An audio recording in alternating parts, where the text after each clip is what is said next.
nossos podcasters! Muito obrigado pelo carinho da sua audiência, você que está nos assistindo pelo canal do YouTube do Sementes Podcast, ou também, né, pelo canal 27 TV Mato Grosso. Eu sou a Michele Gil e aqui ao meu lado, Cristina Soares, chiquérrimas. Quero agradecer o Cast do Bom, onde nós realizamos o Sementes Podcast e você também pode tirar do papel e tornar realidade o seu podcast, vindo até aqui, fazendo o seu orçamento e fazendo o seu sonho se tornar realidade. Aqui é um lugar bom, né, Michele? Ah, é muito confortável. A gente é bem acolhido, né? Muito gostoso. É muito boa a estrutura, a produção, a pós-produção, a entrega. Então, você merece o melhor. Então, venha para o Cast do Bom, né?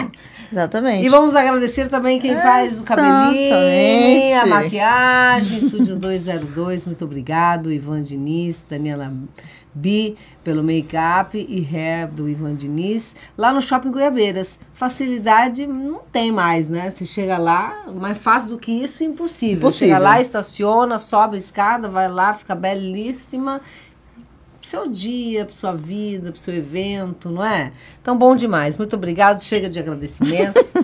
E agora vamos conversar com uma pessoa que eu admiro muito, uma pessoa extremamente competente, profissional, mas hoje, como vocês sabem, os nossos episódios dessa segunda temporada são sobre histórias de vida. E ela tem muita coisa para contar pra gente. E curioso, né, Michele, que essa pessoa que a gente vai conversar hoje é uma pessoa que as pessoas conhecem os feitos, né? As pessoas conhecem os feitos, as pessoas conhecem ela enquanto profissional. Mas hoje a gente vai conhecer um pouquinho da história por trás dessa profissional. Exatamente. Viviane Lozzi, tudo bem? Tô bem. Bom dia. Bom dia, boa tarde, boa noite. A gente não sabe que horas que vai estar assistindo a gente, mas assim, muito obrigada pela sua presença aqui. Eu gostaria de já começar com a pergunta mais filosófica, né, Michele? Porque, Viviane, o segredo é o seguinte, a gente começa com uma pergunta filosófica. E a pessoa tem que acertar a pergunta, né, Michele? É assim. A pior é essa parte. Ai, já tô, tem que acertar. Já com frio na barriga. Não. Mas ela é singela, mas ela é profunda. Viviane por Viviane. Quem é Viviane? Nossa, profunda mesmo. Então, uma pessoa em busca de conhecimento constante, aprendizado, é mãe que ama os seus 2 filhos incríveis, que é o João de 21 anos, a Ana de 9. E basicamente, eu acho que é isso, né? Eu acho que é a procura de conhecimento, a procura de aprendizado, melhorar cada dia, enquanto pessoa, enquanto ser humano, e enquanto mãe, né? Também, porque a gente também vai crescendo com todo o processo. Você nasceu onde? Ai, que delícia! Adorei a definição. Muito boa. Foi rápida, né? Ela bolou rápido. Onde você nasceu, Viviane? Eu nasci em Goiânia, eu sou goiana. Eu nasci lá e vim para cá com 14 anos de idade. E eu cresci nessa região, né? Goiás, Brasília. Então, eu peguei muito essa onda Legião Urbana. Legal, esse período todo dessa região ali. Então, eu cresci nesse momento aí. Passei a minha infância e depois eu retorno para Goiânia novamente e passo parte da minha adolescência lá também. Como é que para aqui em Cuiabá? Então, eu vim para Cuiabá porque os meus pais se separaram. Mas não foi uma separação muito amistosa, porque a nossa chegada aqui é uma fugida, porque minha mãe sofria violência doméstica. Então, para que ela pudesse, basicamente, sair dessa situação, essa relação, né? Isso, a única alternativa era sair do radar mesmo. Do radar. Então, ela praticamente veio de Goiânia para cá com as 3 filhas. E aqui ela tinha o suporte de uma irmã que morava aqui, que era professora. E então a minha mãe se refez toda a vida aqui, o segundo casamento aqui em Cuiabá. Então, a minha chegada aqui é basicamente isso, né? dessa forma. Foi abrupta, digamos assim. Não foi uma coisa assim, vamos escolher morar na Cidade Verde, né? Não, a gente escolheu vir para cá. Por conta desse apoio familiar. Por causa do apoio familiar e também de uma certa forma de ter que ficar escondida, né? Porque o meu pai paterno não podia nos encontrar. E se encontrasse, ele poderia cometer alguma coisa com a minha mãe, porque a gente não sofria nada, os filhos, né? As 3 filhas. É assim, aparente, né? Não sofria diretamente agressão. A agressão, mas psicológica. Mas aquela psicológica que reverbera. Sim. Você consegue hoje lembrar disso com tranquilidade? Como é que é essa relação? Porque assim, eu não tive isso dentro de casa, né? E é muito comum, hoje... É muito pertinente a gente falar sobre violência, sobre abuso, sobre relacionamentos tóxicos. E a experiência fala mais alto do que eu acredito, eu acho, enfim, né? E a gente vê isso acontecer diariamente. Mulheres que morrem por estarem em relacionamentos abusivos, porque não tem a coragem, de repente, que a sua mãe teve de ir para a sua família, para o seio familiar e sair da rota de visão dele para poder sobreviver, né? Viver, reconstruir a sua vida.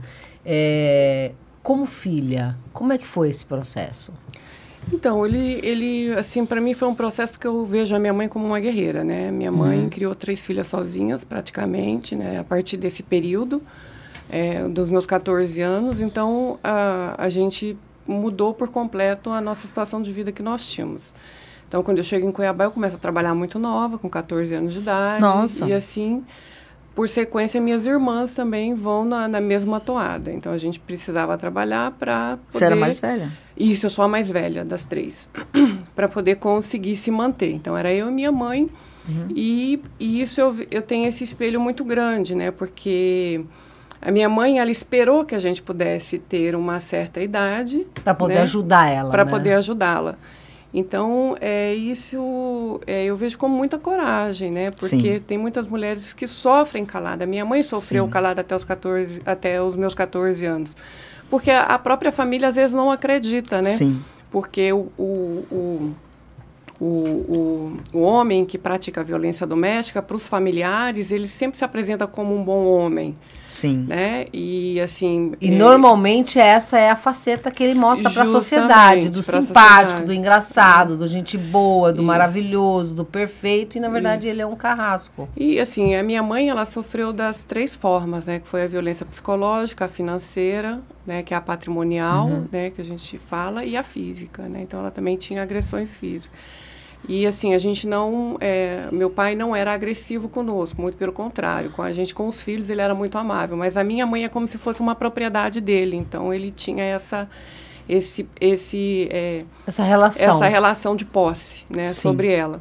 Então, também não aceitava separação, né? Se ele falava que fosse dar separação, só seria ela morta. Então, tinha essa relação também nesse quesito.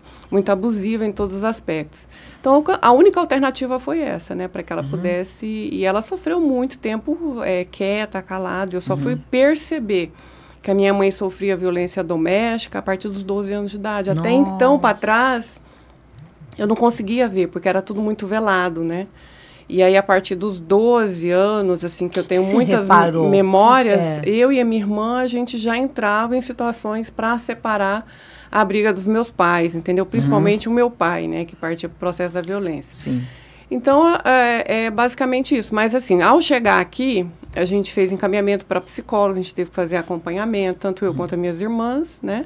E aí ia começar uma nova vida, porque a gente tinha os traumas. Quais eram os traumas? Eu tenho isso até hoje, eu não durmo. Se eu escuto alguém chorar, alguém gritar, entendeu? Então, você acaba desencadeando todo um processo de alerta. Aí você fica alerta. Então, esse era o alerta que era relacionado à minha mãe. E eu tenho isso até hoje, então eu tenho esses alertas. E aí, assim, a gente foi tratando tudo isso e fomos, né, voltando a inserir dentro da nossa vida normal. Mas o grande processo que a gente tratou enquanto criança era o medo do meu pai aparecer, entendeu? Ah, sim, era o medo dele aparecer. E aí isso depois, com o processo da separação... Porque assim, para vocês ele era incrível. Em que momento ele passou a não ser mais? A partir do momento que a gente porque é difícil teve noção, né? Que mensurou, né? Isso, que a gente mensurou. E nós vimos o que ele fez no quesito, que eu falo assim, material, porque antes de acontecer isso, ele quebrou toda a casa. Né? Nossa. Ele quebrou todo o apartamento onde nós morávamos em Goiânia. Então isso foi assim um ápice, como assim, a gente entrou ali dentro, eu falei, nossa, minha mãe tivesse aqui, o que não teria acontecido, nossa, né? E aí isso veio aquela coisa assim, poxa, meu pai extremamente poderia ter matado, poderia ter acontecido alguma coisa mais grave, né, nesse sentido. E sempre quando acontecia isso, a minha mãe saía de casa. Minha mãe corria para a casa da irmã dela, ou ela ia para a casa da minha própria avó, que é a mãe do meu pai, enfim. E aí a família dava alguns subsídios. Olha, o Rodrigo ainda não chegou, né? Então, a família acolhia, né? Para que não pudesse acontecer algo nesse sentido. Mas assim, aí eu fui entendendo todo esse processo. Meu pai também, quando eu tinha 22 anos de idade, ele foi diagnosticado com esquizofrenia. Então, meu pai já tinha processos desencadeados, que eu falo de doenças mentais, que não foram tratados desde a adolescência. Então, com isso, na vida adulta, foi acarretando. E aí... esses destemperos e esses exageros. Isso, é tão importante falar sobre isso, porque... assim, 2% da população mundial é bipolar. Eu não sei qual que é a porcentagem de esquizofrênicos. E as pessoas têm um medo gigantesco de falar sobre o assunto. Sim. Né? E eu tenho absoluta certeza que você deve ter ressignificado a partir do momento que seu pai foi diagnosticado como esquizofrênico. Toda essa situação que você vivenciou, que deve ter sido extremamente dolorosa, mas que nesse processo de descobrimento você deve ter ressignificado.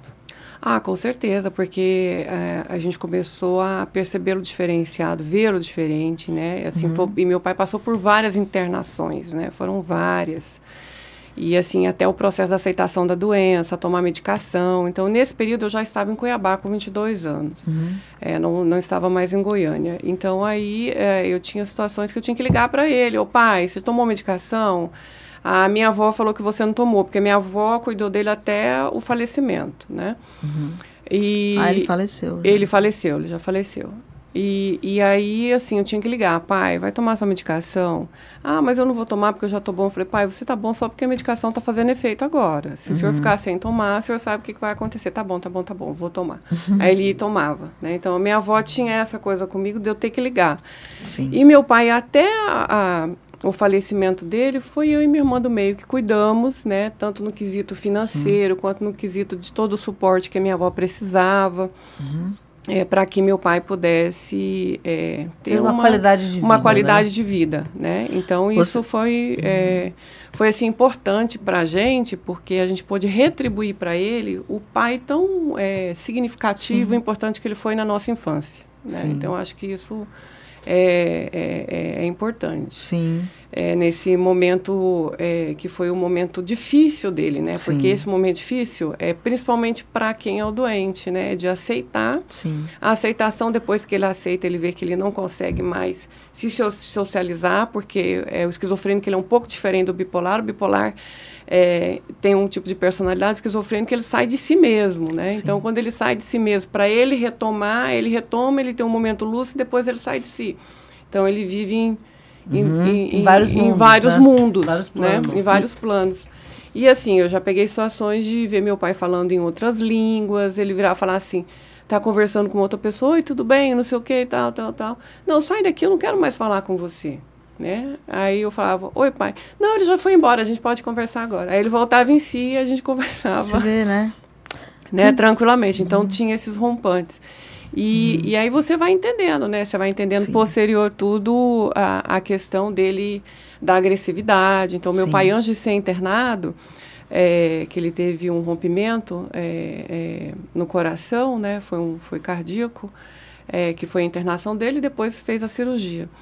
E nesse período, a minha irmã foi com ele para o hospital. Então, eles ficaram sem dar a medicação para ele, uns 5 dias em que ele ficou de observação para ir para fazer cirurgia. Em 3 dias ele já começou a dar indício de violência. Aí minha irmã chamou as enfermeiras, falou assim, olha, vocês medicaram a medicação do meu pai sobre esquizofrenia? Aí ela falou, não, a gente não estava nem sabendo que ele tomava, já tinha 3 dias que ele estava sem tomar. Ela falou, então vocês já peguem a medicação tal, mediquem ele, porque senão ele vai quebrar aquele quarto todinho. Então, que já é o desdobramento. O desdobramento, né? Isso que é importante, né? Que a Michelle vive repetindo sobre o diagnóstico, né? Nossa, porque se ele tivesse esse diagnóstico antes, nunca teria acontecido. Sua mãe não teria passado o que passou. Não, de repente você não estaria aqui com a gente aqui agora. Ou estaria, mas seria outra resolução. Seria outra resolutiva. Mas tudo ao seu tempo. Eu acho que, assim, de todas as pessoas que a gente conversa, a gente sempre ganha muito, sabe, na troca. Quando você conta a sua história, você faz outras pessoas enxergarem um caminho, até de perdão. Sim. É muito bonita essa... muito forte. Porque, fala. assim, né, amiga? Porque muitas pessoas poderiam se esconder atrás de uma situação só, de um fato só. De ficar amargando uma coisa, sabe? Só. Ficar curtindo a amargura. E você tem o contexto todo. E eu não vejo na sua fala raiva. Nem ressentimento, nem... É muito nem bonito nada. isso. Porque, assim, veja bem, quando a gente fala de mãe, é mãe, né? E pai também. Pai e mãe são coisas que fogem do amor convencional. Eu acredito que todo mundo é assim, mas nem todo mundo é. Não estou generalizando, mas eu, pelo menos, acredito muito nisso. E eu até acredito que o luto do meu pai foi mais difícil por conta dessa relação mítica, sabe, com meu pai. Então, e com a minha mãe, ela é viva, então eu também acredito que vai também ser um processo extremamente difícil o dia da partida também, porque a gente constrói muitas coisas em cima dos nossos pais, né? A gente é produto de uma simbiose. Então, é muito importante a gente saber os papéis que eles exercem e, mais do que nunca, saber exatamente que pai é pai, marido é marido e filho tem o seu lugar. Então, quando você conta a sua história, você deixa claríssimo cada um no seu papel e não reverbera... Não desmerece ninguém, né? Cada exatamente. Um tem... Isso é algo... impressionante. Sim. E assim, e essa situação que eu falo assim em relação aos meus pais, eu me vejo muito em algumas coisas de ensinamentos deles, né? Tanto do meu pai quanto da minha mãe, né?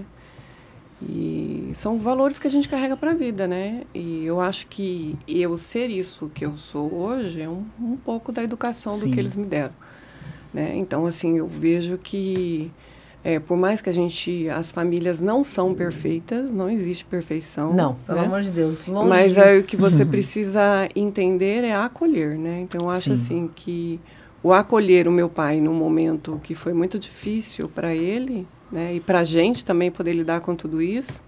E a mesma coisa também o acolher a minha mãe, né? Porque a gente também precisava acolher a dor, essa autonomia, essa independência, né? A frustração de ser uma mãe solo, criando 3 filhas. Com preconceitos gigantescos, né?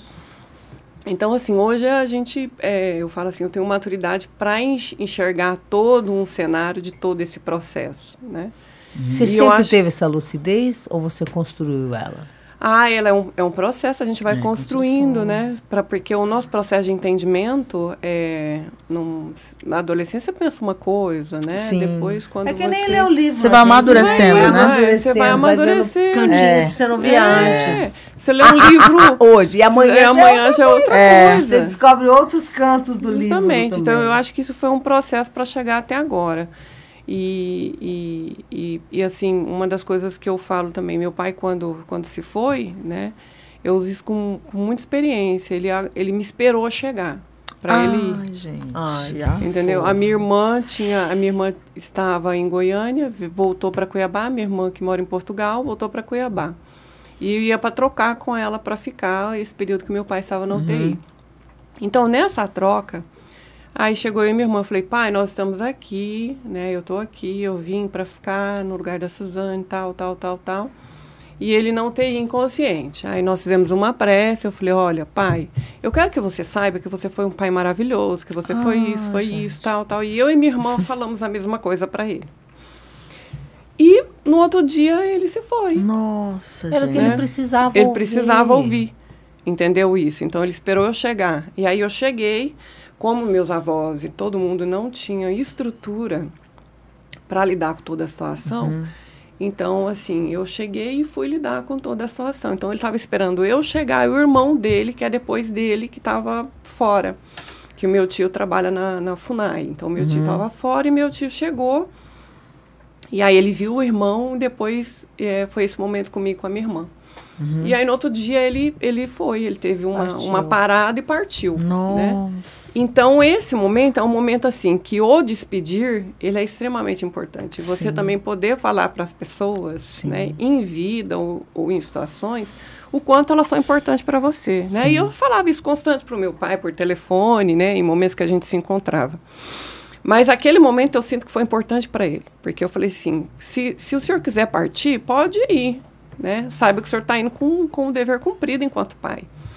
Né? E fizemos a prece, tudo, rezamos ali, e minha irmã voltou para Cuiabá. Então, nesse momento que a minha irmã volta, a minha irmã retorna no outro dia, né? Para essa parte do velório, enterro dele e assim por diante. Mas foi um momento, assim, muito de preparo, né? Para que ele também pudesse partir. Sim. E aí chegar lá e ter que resolver tudo, né? Que eu falo assim. Você acha que, assim, e você tinha quantos anos na época? Olha, eu tinha o João. O João estava com 8 anos. 8 anos de idade. O João está com 21 hoje.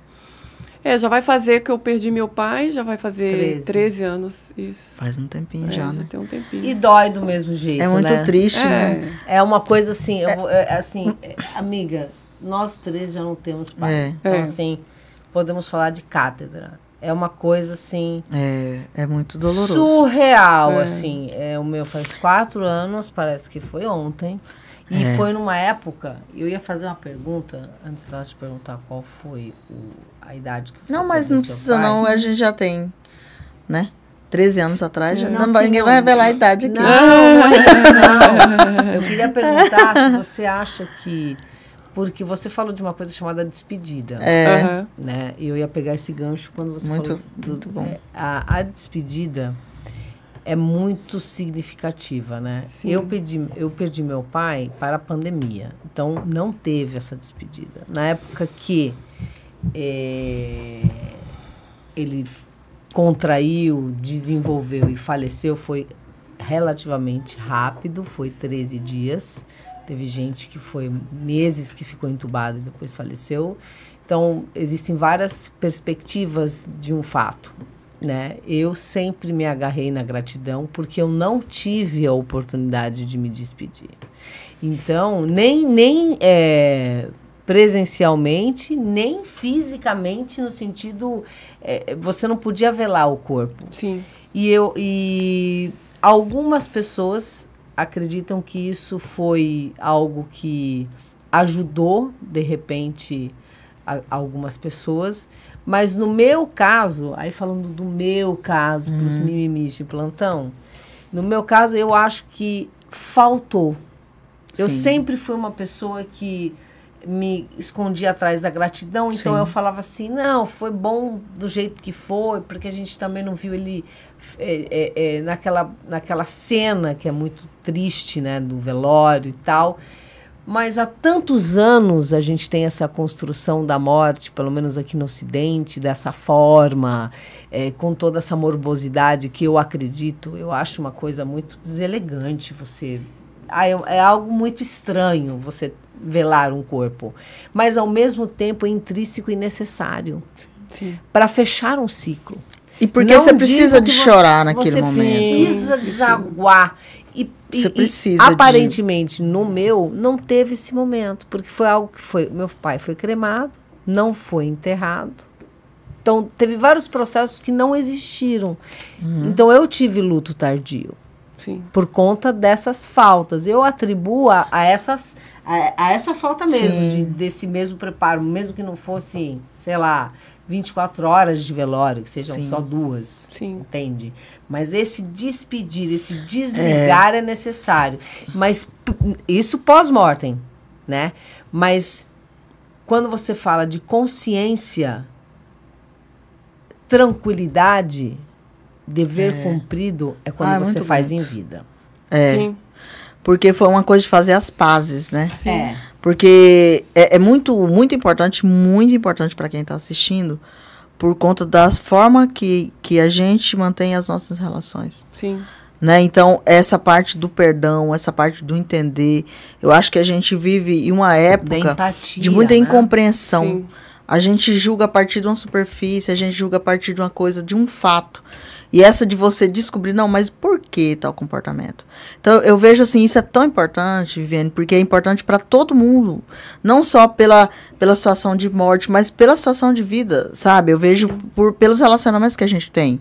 Sim. Então, a gente se relaciona na incompreensão, sabe? De que a pessoa é diferente da gente e a gente não busca compreender. Sim. Então, é muito bonito isso, sabe? De vocês fazerem as pazes, porque apesar de ter um tempo, de ter que vir para cá, sair do seu conforto, né? Do seu conforto, daquilo que você já conhecia do mundo conhecido, para vir para um lugar desconhecido, Sim. né? Para vir para um lugar desconhecido, mas podia vocês curtirem a vida inteira, inclusive até hoje, uma amargura de culpar a pessoa por não tá com tal amigo, com tal pessoa que era apaixonada, de ter que sair de todo aquele lugar. Porque eu acho que, às vezes, essa questão do perdão, ele depende da gente. Porque a gente tem uma coisa assim, mas o perdão não depende de mim, porque eu não sinto vontade de perdoar. Mas é tão legal isso que você falou, porque isso me desperta também, em pensar em muitas coisas. Porque, assim, eu acho que a gente tem que ter mais um senso de compreensão com relação às coisas, sabe? Não curtir a amargura. Porque às vezes a gente passa por um fato X e a gente fica curtindo, né? Fica curtindo aquela amargura, curtindo um culpabilizar a outra pessoa. Sim. Então é muito importante, acho que essa parte que você traz aqui, para quem está assistindo também, de gente, vamos começar. O que é seu e o que é dele. Vamos começar a não ficar culpando tanto outra pessoa por uma... responsabilizar. Eu gosto mais por uma da palavra situação responsável. Sim. É assim, nessa relação do perdoar, né? Eu acho que a existência nossa é uma existência de que você precisa perdoar para você poder evoluir. Sim. Quem não perdoa, ela desenvolve karmas, né? São karmas, situações que você vai desenvolver que são doenças, o câncer, isso, porque você acaba interiorizando isso em você mesmo, né? Então, o perdão, ele faz parte do processo de evolução do ser humano, né? Se você se conecta com Deus, se você se conecta com o universo, se você se conecta com um ser que faz parte de tudo isso, o perdão faz parte de tudo isso, assim como a caridade, assim como a bondade, assim como diagnosticar o certo do errado. Então, isso são coisas que fazem parte e precisam fazer parte do cotidiano do ser humano. E a gente está vendo uma distorção de valores absurdas, né? Em relação a tudo, né? A tudo. E eu tenho medo disso, porque quando tudo vale a mesma coisa, nada vale nada.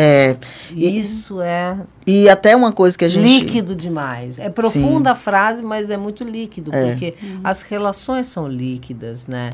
Você hoje administra um museu e você vê a dificuldade que você tem em atrair público.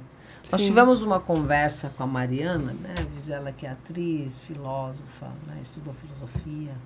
E ela nos deu um exemplo de como a arte transformou a vida dela quando ela tinha 12 anos. Que ela foi assistir um teatro, que ela pegou um ônibus, tinha um passe não sei o quê, ela foi com um amigo e tal, e foi no centro, a mãe explicou como é que fazia. Hoje você não faria um negócio desse, você não manda o seu filho. Quer dizer, dependendo de quem for, assim, por exemplo, eu admito, eu sou Nutella nesse aspecto, eu não sou raiz, eu não consigo me desgarrar dessa forma. Eu considero um desgarramento. E nós fomos criados assim. Eu fui criada dessa forma. Eu tinha quitanda na frente da minha casa. Ficava na rua, minha mãe ficava lá dentro. Sim. Eu jamais deixaria hoje minha filha... eu não deixo ela descer no prédio para brincar sozinha. Eu Você andava imagina com 12 anos como de é idade, que era? eu andava de ônibus em Goiânia. Pois é, e era normal. Então, né? Era normal. Goiânia é enorme, né? Uma cidade. Era normal. Você entendeu como as coisas mudaram? Sim, né? tem um historiador, François Hartog, que ele fala sobre o presentismo, né? Que a gente está vivendo hoje essa era do presentismo. Ele fala isso para o regime de historicidade. Só que, assim, a gente está vivendo isso. De que a pessoa ele não pensa no ontem, nem no amanhã. É só o aqui agora. E aí é interessante porque... E a gente está trazendo essa temporada de histórias de vida... Porque é tão interessante como que a história, ela tem essa função de ensinar. Antes, né, os historicistas colocaram que a história era mestre da vida, né? Mas assim, a história tem uma função de ensinar. História, então, o museu, exatamente o museu, ele tem uma função de ensinar. Tem. Quando a gente vai na nossa história, quando a gente vai quando a gente relembra, é tão incrível que aquilo ensina a gente de novo. A gente mesmo. Sim. Quando a gente lembra da nossa história, daquilo que a gente passou, ensina a gente. Sim. Né? Ensina a gente Sobre muda. a gente. Sim. É porque você tem muda. possibilidade de analisar, né? Principalmente, assim, é o que eu sempre falo.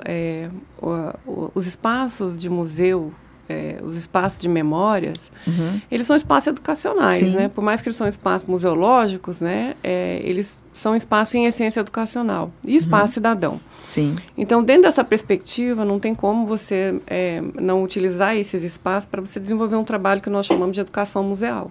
E a educação museal é praticamente batida nisso. Aquele objeto está ali dentro, resguardado, ou né, tombado, registrado, é porque justamente ele preserva algo. O que ele preserva? Ele preserva o modo de fazer daquela época que foi feito por quem? Por ser humano, por nós mesmos. Então, aquilo ali está preservado para mostrar aquela forma de fazer e aquele estilo de arte que não se faz mais hoje, né? Que se for fazer é uma reprodução, mas aquilo lá é uma prova daquele período. Né? Então, você tem esse contexto, a história para contar a história da arte, você tem a história para fazer um processo de classificação daquela arte, aí você tem outras áreas que se comunicam ali, a educação, que transversaliza, a museologia, que faz o trabalho de resguardar esse objeto ali. Então, esse objeto, por si só, ele vai contar essa relação do passado, do presente e do futuro. Sim. Ele não transita só no agora. Sim. Ele transita para o futuro também, né? Sim. Como é que as próximas gerações vão ver? Então, você falar de preservar, você falar de conservar, você falar da história, e de você falar desses espaços museológicos, é uma ação de futuro também. Sim. Porque ali faz você refletir. Como eu fiz essa reflexão agora sobre a questão dos meus pais, a minha chegada aqui em Cuiabá, né, o falecimento do meu pai, eu tenho condições de contar essa narrativa e de ter entendido ela. A mesma forma é quando você vai dentro de uma exposição. Você vai passando, é como você estiver lendo um livro. Sim. Você vai passando o primeiro capítulo, o segundo capítulo, o terceiro capítulo, e você vai lendo aquilo que está sendo montado. Então, você está lendo também a sua história, que aquilo ali faz parte da história daqui, né, dessa região, desse estado, dessa cidade que é Cuiabá. Então, ali tem um pedaço da história. E aí, cabe você fazer as suas análises críticas, as suas considerações, as suas ponderações sobre aquilo que está exposto. Às vezes todo mundo fala assim, mas eu cheguei aqui, eu queria ver tal coisa. Eu cheguei aqui, eu vi uma exposição, né, principalmente a exposição de Dom Aquino. Mostra só o recorte dele enquanto sacerdote, enquanto escritor, enquanto governador do estado.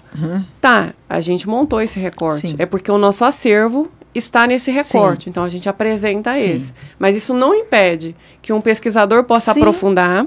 Isso não impede que crítica sobre essa exposição, positiva ou negativa, possa sair. Né? Então, essa fruição, ela é muito livre. A pesquisa também ela vai ficar muito livre para quem quiser aprofundar no assunto qual o objeto dele permite. Porque é uma relação dialógica ali, né? Sim. Porque é interessante, uma vez eu fui com os alunos, né? No museu, ali no Museu de Arte Sacra, e foi muito interessante depois que eu voltei. porque eles foram, eu não falei nada, né? Eu deixei eles verem, né? Tinha uma pessoa, e eles assistiram, né? Um vídeo lá e tal.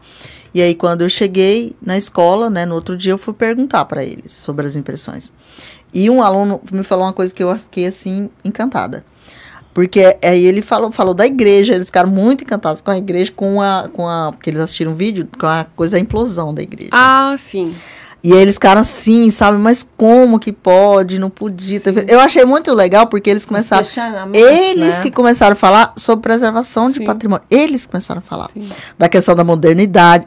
Aí eu queria entrar no assunto da modernidade, mas antes que eu entrasse... Eles começaram a entrar no assunto da modernidade. Falaram, não era, professora, não era para ter feito aquilo. Era para ela tá. Então, eu achei muito legal, porque aí eles falaram, né, que aí a gente entrou naquele assunto. Como que é a modernidade, né? Ela chega e ela só quer passar e destruir tudo. E eles começaram a falar isso. E aí, dentre todos os assuntos, uma coisa que eu fiquei muito curiosa. Foi um menino que falou assim, é engraçado, né? Como que eles organizaram, né? Tudo aquilo lá, né? E aí a gente não faz nada, né? Achei legal ele falar isso, porque assim, a gente não faz nada. Né? Essa ideia de que assim, e o que eu estou fazendo? Sim. Porque quando você chega num lugar de memória e você vê os feitos de uma pessoa, você se questiona sobre não fazer nada. O que você faz? Sim. Qual é o seu propósito? Não é? Essa coisa, peraí, eu estou nessa vida a passeio, você vê uma pessoa que fez isso, fez aquilo, tal, e toda a construção, e você olha para si, você se questiona sobre o seu papel. Porque eu mesma me questiono muito, assim, sabe? Tipo assim, o que eu vou deixar? O legado, né? A ideia de legado, o que eu deixo? Nada, né? A gente fica nessa coisa. Peraí, eu tô passando a minha vida, não tô fazendo nada. E quando você vai no lugar de memória, eu acho que a história, ela tem essa função também. Né? Porque quando você vê alguns feitos, você fala, puxa vida, eu tenho que fazer alguma coisa também. Sim, ela impulsiona, isso, né? Ela impulsiona. Sim. Mas eu sou encantada por tudo que seja, assim, todas as ações que reverberem coisas frutíferas nas pessoas, né? Como virtudes, como discernimentos, valores, não só pertencimento, né? Mas a gente vê a dificuldade que tem das pessoas irem, né? Então, das pessoas se jogarem. Por exemplo, você fala, Museu de Arte Sacra. A pessoa tem uma ideia. E assim, você não tem noção do que tem dentro desse museu. Entendeu? É assim, é absurdo. Todas as ações de acessibilidade que vocês fizeram nos últimos anos, de acessibilidade, estou falando, gente, cegos poderem manusear peças em 3D feitas para elas poderem entenderem e poderem ter em contato e também serem contemplados com a cultura, com o sentimento de pertencimento e com o conhecimento, que é libertador. Sim, né? E assim, isso é muito bacana, porque assim, a gente fez um projeto e conseguimos fazer 42 réplicas do acervo. Só que aí nós fizemos, hoje tem essas réplicas em exposição e a gente tem mais 2 jogos dela que circula, que vai para o projeto Museu Escola. Então legal. O museu hoje, ele está em tour virtual em 360, e aí esse tour virtual leva para as escolas conseguem ver, né, o museu, navegar ali com o mediador que vai junto, né, o educador que acompanha. E depois são disponibilizadas as réplicas, as 42, para os alunos tocarem. Sim. Então, assim, a gente consegue fazer essa ação, que é o museu na escola, e assim, depois tem a devolutiva. Algumas escolas vão até o museu. Aí nós chamamos o nosso outro projeto, que é a Escola no Museu. Que legal! Então, a gente tem tido um bom êxito com esse material também para crianças, né? E agora, esse mês de outubro, foi um mês que a gente atendeu praticamente as escolas municipais, né? Que é onde está a educação infantil, né? E o ensino fundamental 1 também, né? Então, a gente atendeu bem esse mês de outubro. Mas, há 2 anos para trás, a gente tem desenvolvido muito esse projeto, que foi quando as réplicas ficaram prontas, né? E fazendo essa ida às escolas. Então, eu acho que isso é uma contribuição. E quando você fala daquele vídeo que mostra que é da Liana e do Cristiano, que fala da demolição da catedral, ele é importante porque a gente usa ele para dizer assim, eles construíram essa narrativa desse vídeo, né, com base nas fotografias do Chau, que foi um fotógrafo, né, Lázaro Papazian Chau. que fotografou os altares e assim também como filmou a demolição, né? Foi ele que fez essa filmagem. Então, esses dois cineastas usaram e construíram essa história do Chau através de fotografias e depoimento de pessoas. Nós aqui, para trabalharmos com o processo da restauração, a gente também usou as fotografias do Chau, porque com base nelas a gente conseguiu fazer a reintegração das peças faltantes dos altares. Eita! Então que assim, trabalho, eu falo assim para eles, vocês estão vendo só como o passado influenciou no nosso processo do presente, do trabalho agora? Que legal! Né? E como é que ele vai influenciar no futuro, né? Se você for analisar, já está influenciando, sim. né? A gente tem as réplicas dos objetos, sim, dos altares, sim. que a gente basicamente leva para as escolas para falar daquele estilo de arte, do sim. período barroco, do neoclássico, né? E vir com esse contexto da arte em si sendo passado para esses alunos. E falando sobre o processo do preservar também, né? De preservar... E esses objetos que estão lá no museu, que hoje, né, foram tombados pelo IPHAN, do Instituto Patrimônio Histórico e Artístico Nacional. Ele teve tombamento esse ano definitivo, né? Ele estava com tombamento provisório de até 13 anos atrás, né? E agora teve o tombamento definitivo. E o meu objeto de pesquisa são eles, né? Eu trabalhei eles no mestrado de Museologia e Patrimônio. Eu trabalho com análise da documentação museológica dos altares remanescentes da antiga catedral, né? Que foi produzido em 1968. O que você descobriu nesse processo, na dissertação? O que você Então, entendeu? na verdade, assim, eu trago todo...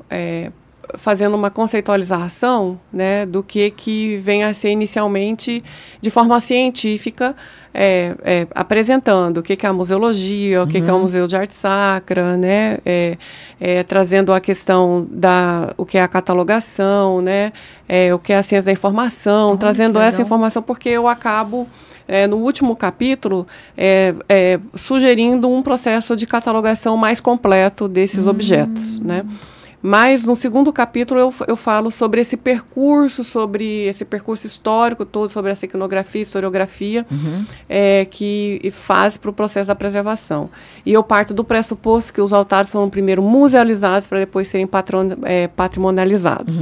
Então, eu também uso esse conceito da patrimonialização e musealização para entrar dentro dessa... De trazer essa perspectiva.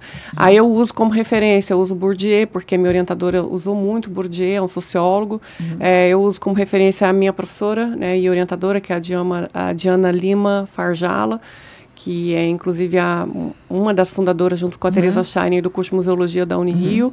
Então eu uso ela como referência, e aí, assim, basicamente, também outros escritores aqui, mato-grossenses, que falaram sobre, né, a antiga catedral, uso o professor João Antônio Botelho Lucídio, uso também a Leila Borges, professora Ludmila Brandão, livros, enfim, tem um professor, que é o Felipe Honório, que foi meu bolsista, né, foi meu estagiário, também trabalhou comigo no museu. Ele pesquisou sobre os altares, só que ele traz um outro recorte, ele como disciplina de história, e eu uso ele também, né, nessa pesquisa, que ele fez um mestrado técnico na história.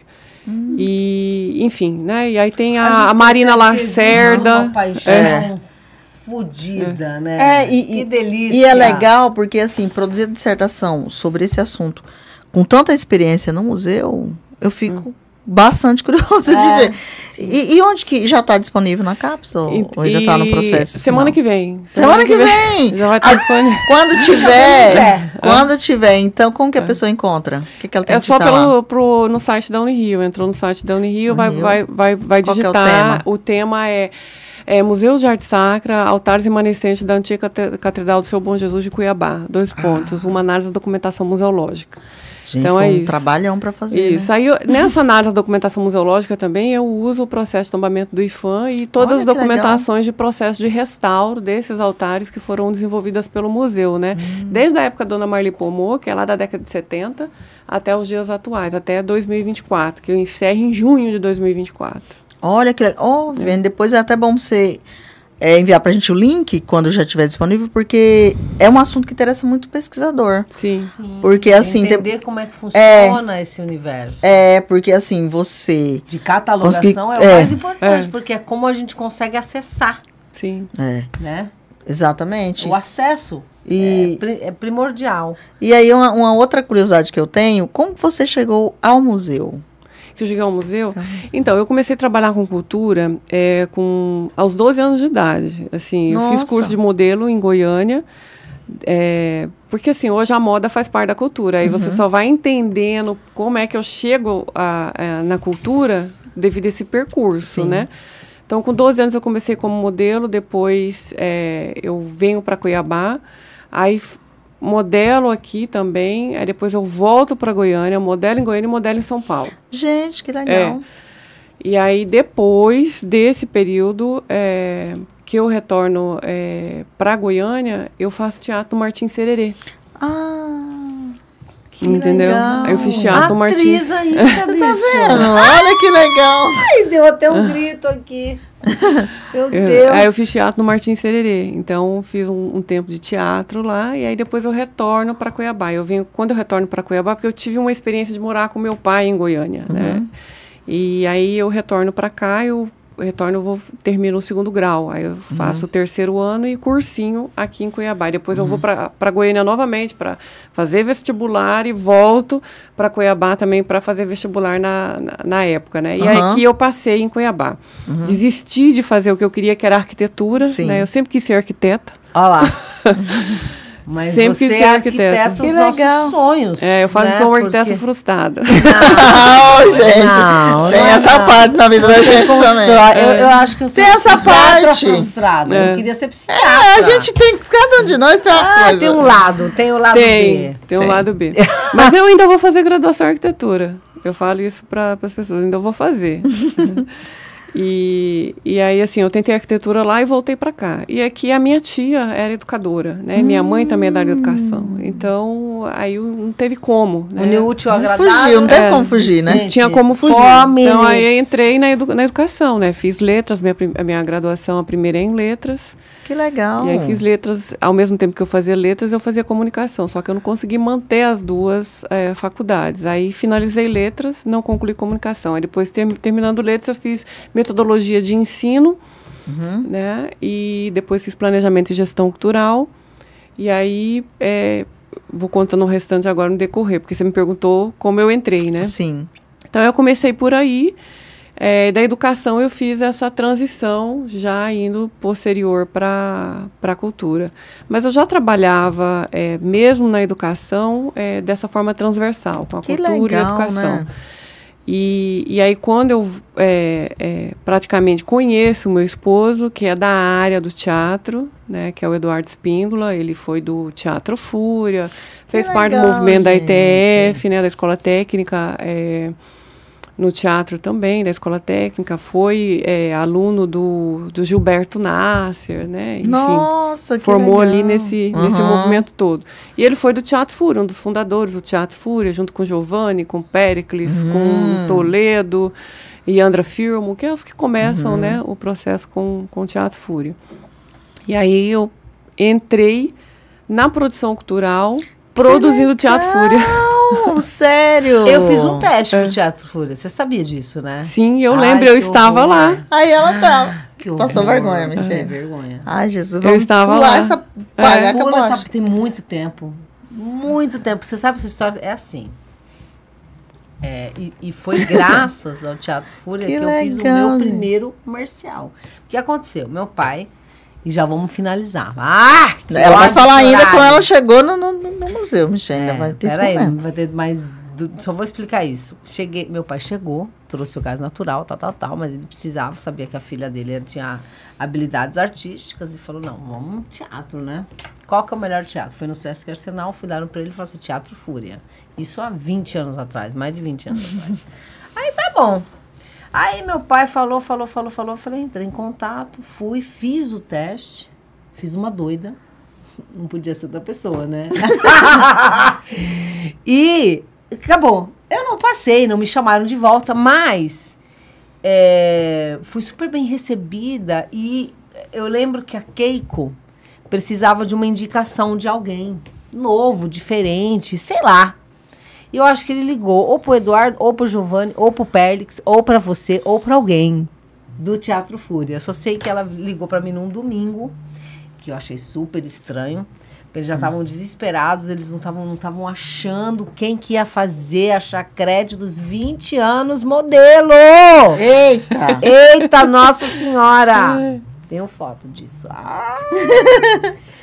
E era os 20 anos modelo, gente, não existe mais modelo, era o Lui, era o ator principal, e eles precisavam de alguém que fizesse as promoções, e essa pessoa que foi indicada fui eu, e quem me indicou foi o Teatro Fúria. Por isso que eu não tinha vocação de atriz. Eu não tinha. Tá bom, Michele, você já falou desde enterra isso, eu não tenho. Mas é muito bom, é muito bom. O Teatro Fúria, eu acho que é um marco, assim, no Estado, quando a gente fala. Hoje tem muita coisa, mas há 20 anos atrás, quando você falava em teatro, você queria compromisso, comprometimento, era o Teatro Fúria. Eu tenho esse, ainda tenho esse na manga. Esse lugarzinho. Então, fala aí, volta pro seu assunto. Eu lembro do seu teste. Eu tava lá. Como é que foi? Eu acho que você era maravilhosa, que isso. Todo mundo fala que tá vendo? Mas não, Michele, continua. E foram eles mesmos que te indicaram. Foi, eu sei, porque a Keiko me fala. Eu super desconfiada, a pessoa é neurótica desde sempre, né? Era telefone ainda. Eu atendi o telefone no domingo e falei, Keiko, nome super diferente. Keiko, eu sou Keiko Kamura. E era na prainha, onde era Águas Cuiabá, que é Águas Cuiabá hoje. Sim. Era onde era a produtora que fazia tal desse negócio e tal. Era o Júlio Bedin, o diretor, nessa época.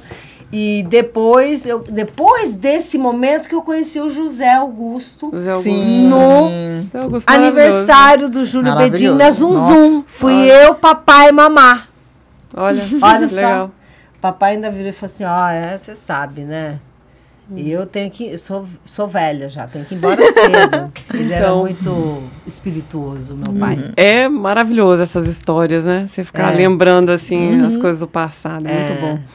Então, aí eu comecei lá com eles e depois eu fui produzindo outras companhias, né? Aí produzi várias companhias de teatro aqui, depois fui produzir música.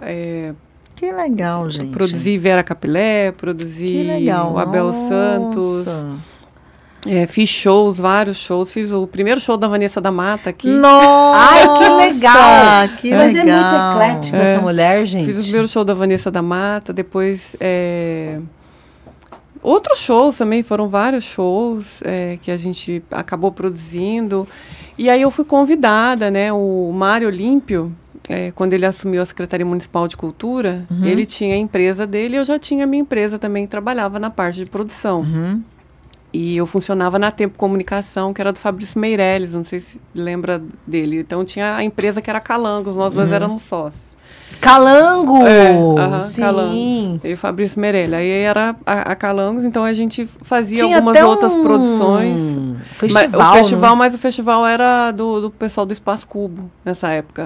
Quem produzia era o Pablo Capilé. O Pablo produzia, junto com os meninos, o Festival Calango. Que hoje o Pablo, né, ganhou uma outra perspectiva, um movimento fora do eixo, né? Eles têm um trabalho de comunicação muito grande no Brasil. Sim.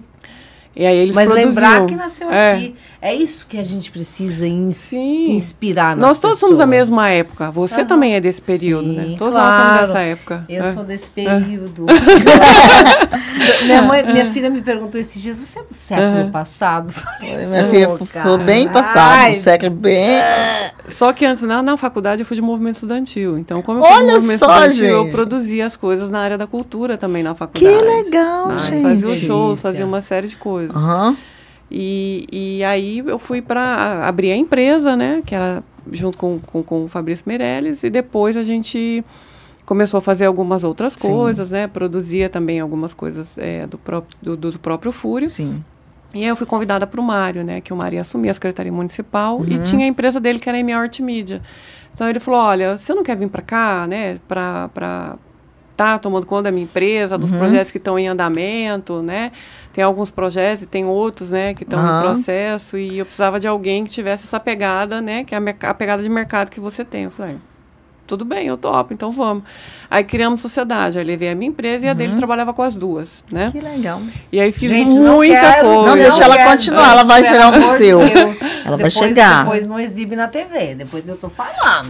Calma, ela vai chegar no museu. Vai, chega. E aí fizemos várias coisas, né, na iniciativa privada. Eu fui consultora do Pantanal Shopping. Quando o Pantanal Shopping chegou aqui, ele queria inserir dentro do processo da cultura local. E aí o que acontecia? Toda a equipe era da ANCAR, era do Rio de Janeiro. Então eles não entendiam. E aí contrataram uma pessoa do marketing. Uma defasagem muito grande, né? Isso. Contrataram uma pessoa do marketing, que era a Kelly, mas a Kelly acabou não ficando muito tempo, né? E a Kelly me apresentou nesse período, que era para o Wilton, né? Que era o superintendente do shopping, enfim. E eu apresentei um projeto para o Wilton, né? Que eu poderia fazer todo o processo de análise dos projetos da área da cultura e analisar o potencial deles para serem desenvolvidos dentro do shopping de acordo com as campanhas publicitárias. Sim. E aí o Wilton, epa, quero você. Aí ele me contratou. Fiquei contratado durante 2 anos para o Pantanal Shopping. Eu ia 2 vezes na semana, analisava todos os processos e criava as ações, né? E aí a gente brifava marketing, todo mundo, né? E intercalava com as campanhas que eles tinham, que eram as campanhas de marketing. Deu super certo. Exposição de carro antigo, a primeira e a segunda que aconteceu foi o projeto que a gente levou para lá. Maravilhoso. E aí até hoje continua, tem várias coisas. Sim, concerto de orquestra lá dentro, enfim, várias exposições, né? Enfim. No aniversário de Cuiabá, a gente vestiu o shopping com a cultura cuiabana, mostrando as 7 faces da cultura cuiabana. Então, teve muita coisa. Festival de cinema foi para lá. Enfim, então, todos os projetos da área da cultura que comportava estar dentro do shopping foram levados para ali. E aí, na iniciativa privada, eu fiz essa contribuição e trabalhei também para a Sadia. Fui consultora da Sadia, na área da cultura também. E fiz alguns eventos que chamavam... E aí teve uma licitação... Porque para poder entrar no Museu de Arte Sacra, não é licitação? Não. Aí no Museu de Arte Sacra, eu fui convidada a entrar na Associação dos Produtores Culturais de Mato Grosso. Tá. Isso. Legal. Aí a Associação dos Produtores Culturais, ela foi montada por quem? Por um grupo de produtores culturais. Na época, Mário Olímpio, Keiko Kamura, Paulo Traven, fazia parte também o fotógrafo Rai Reis, enfim, eram vários produtores, uma galera que indicou isso. Você para fazer. E aí eu entrei na associação, fiquei na diretoria executiva. E um dos projetos que estava em andamento da associação nessa época era a restauração do complexo arquitetônico do Seminário Nossa Senhora da Conceição e Igreja do Bom Despacho. Ali começa o sucesso, meu bem, porque ali, gente, é sério. É sério, é sério. Não, é sério. É o último minuto? É o último minuto, agora é o seguinte. Não, é sério. Senão depois a gente tem problemas. O Jota briga com a gente, não dá certo. Se fosse só YouTube, tudo bem, Vivi. Vai estar convidada para vir de novo. Tá bom. Vai ter que voltar a falar só do museu. Só do museu. Porque o museu tem muito 1 milhão de coisas no museu. Dica de livro. Dica de livro? Dicas, vários. Livro de cabeceira, imperdível, não pode perder. Deixa eu ver aqui. Enquanto você procura o livro, um filme. Olha, eu vou indicar um livro que eu comecei a ler do Eduardo Maon, que é O Golpe de Vista. Que ele lançou agora recente. Esse, né? Eu já li 2 contos dele e aí sugiro esse, porque prestigiando nossos escritores mato-grossenses. Vamos lá. Show de bola. Que mais? Filme. Filme. Deixa eu ver. Nossa, são tantos. É porque tudo bem, não tem problema. Coisa, tem problema. Muito. Então, eu vou indicar um que eu acho que muito bom, reflexivo, a conversa foi nesse tom. O Ponto de Mutação. Vou até anotar. Ponto de Mutação? Ponto de Mutação. Ele é um livro também, é filosófico. Eu assisti esse vídeo. Teve um documentário agora recente também que eu assisti. Gente, eu sou péssima para lembrar. Você vê, né, que eu fiz até a colinha do nome do livro. Tudo bem. 2 minutos. Eu, para lembrar nome de pessoas, nome de filme e fisionomia, eu sou péssima. Sou péssima. Mas a gente fica com esses dois. Tá ótimo. Quero te agradecer. Ai, que gostoso essa conversa, gente. Conversa extremamente semeante. Ah, tem um livro que eu tô lendo agora também. Só para finalizar, falta menos de um minuto. A Voz do Silêncio, de Helena Blavatsky. Pronto, muito obrigada! Namastê! Obrigada, amiga! Obrigada, até semana que vem! Obrigada, Viviane. De nada.